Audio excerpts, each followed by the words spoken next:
मेरे भारतवासियों, हर हर महादेव। आज मैं आत्माओं के बारे में कुछ चर्चा करना चाहता हूँ। विचार सब लोगों ने अपने अपने विचार रखे। तो कहते हैं यमराज के दूत आते लेने के लिए, यमराज के दूत लेने के लिए आते हैंगे। अब कोरोना काल में इतने लोग मर रहे थे कोरोना काल में, महामारी में। वो पागल हैंगे कि वहाँ भी लेने जाना है, वहाँ भी लेने जाना है। सिर्फ किताबी बातें नहीं होनी चाहिए। मैं अंतरात्मा की बात मानता हूँ। अंतरात्मा की बात जो है वो भगवान शंकर की है।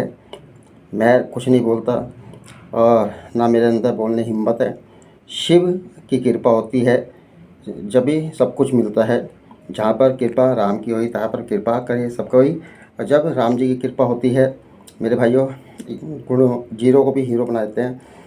जब राम जी की कृपा नहीं होती, जिस पर शिव की कृपा नहीं होती, वह गुणवान व्यक्ति भी फेल हो जाता है, जीरो बना रहता है। तो आत्माओं के बारे में क्या है कि यम क्या है? यम एक भ्रम है। यम जो है एक भ्रम है। यानी कि ये कोरोना काल में कितने लोग मर रहे थे और जिसकी वजह से भ्रम में इंसान मरता है, भ्रम में। और उससे पहले अगर आप देखा जाए, यमराज के दूत आते हैं, पागल हैं कि वहाँ जाएंगे लेने के लिए यमराज के दूत। तो मेरे भाइयों, क्या होता है कि जैसा अन्न वैसा मन हमारा होता है। जैसा हम अन्न खाते हैं वैसा ही मन होता है और वैसा ही फिर ज्ञान बनता है हमारा, है ना। तो इसी तरीके से हमें क्या करना है कि जैसे क्या होता है कि ये जैसे यहाँ पर आत्माओं का रचना क्या रची हुई परमात्मा ने, ये यहीं की आत्मा यहीं घूमती रहती है। क्योंकि मोह जिसके अंदर मोह होता है ना, तो वो आत्माएं घूमती रहती है संसार में। तो जब ये कहता है कि मोह ना हो, क्योंकि शिव की भक्ति एक ऐसी भक्ति होती है, शंकर जी के सबके रचयिता भगवान शंकर है। शिव है तो जीवन, शिव ना हो तो शव है। शव का स्थान क्या है? शमशान। शमशानवासी भगवान शंकर है। शिव को अपनाओ।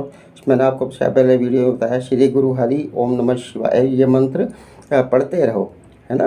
तो जिसकी वजह से है कि ये पंच तत्व जो है, जैसे हम पंचामृत बोलते हैं, पंच तत्व और पंचामृत। और पंचामृत का मतलब यह है कि छठी चीज़ बनती है आत्मा, और फिर छठी चीज़ से बनती है परमात्मा। आत्मा सो परमात्मा। तो हमारा जो धर्म है, हमारा धर्म में इतनी अच्छी चीज़ें दी गई है।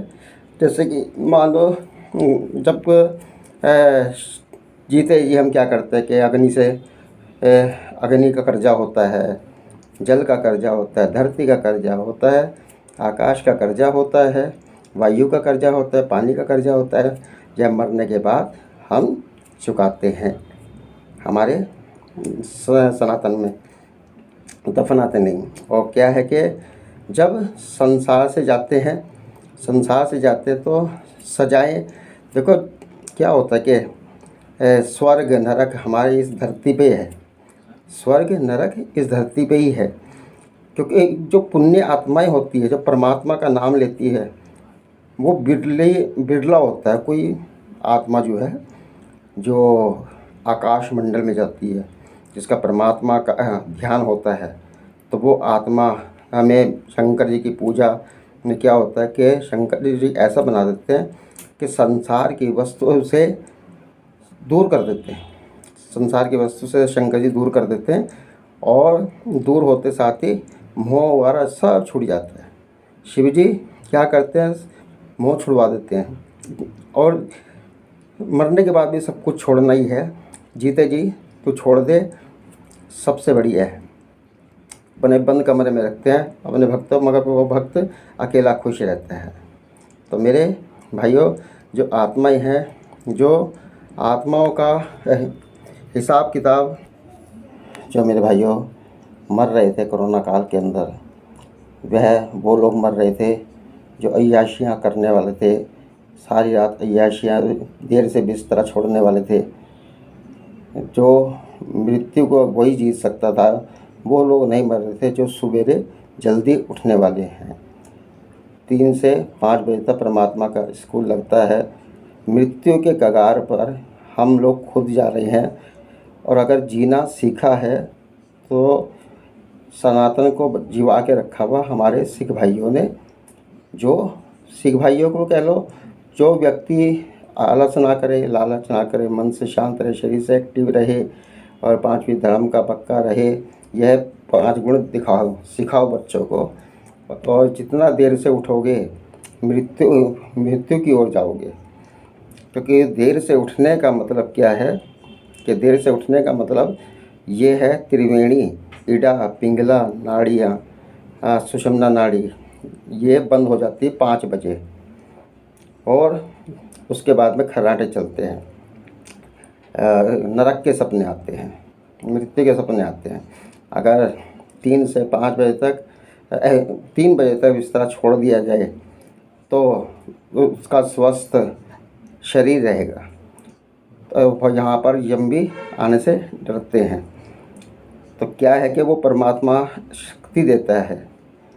त्रिवेणी से ही अमृत बेला बनती है। त्रिवेणी से गंगा, जमुना, सरस्वती, ये त्रिवेणियाँ हैं जो हमारे शरीर के अंदर हैं।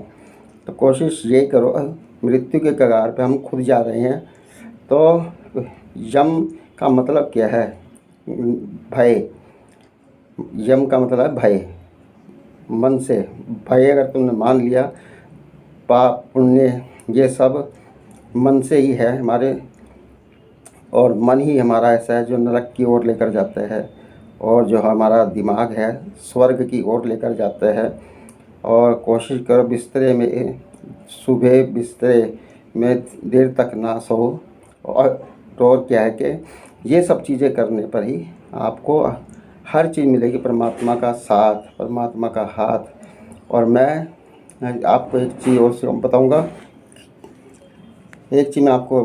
कि पिंडदान क्या होता है अगली वीडियो में। ये पिंडदान क्या होता है? पिंडदान का बहुत बड़ा महत्व है, पिंडदान। और ये जुड़े जुड़े जो शरीर होते हैं, जुड़े हुए शरीर, इसका भी महत्व मैं आपको बताऊंगा।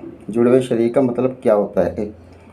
धरती पर जैसे पूजन किया जाता है, वैसे ही आत्मा का शरीर जुड़ जाता है, उसका भी मैं कारण बताऊंगा। जुड़े शरीर का मतलब यही होता है कि पिंडों को पूजा करके अलग अलग फिर आपस में मिला देना, तो वो आत्माओं के लिए शरीर जुड़ जाता है। वो उसके कितनी तकलीफ़ें होती है ये भी मैं आपको बताऊंगा अगले वीडियो में। हर हर महादेव।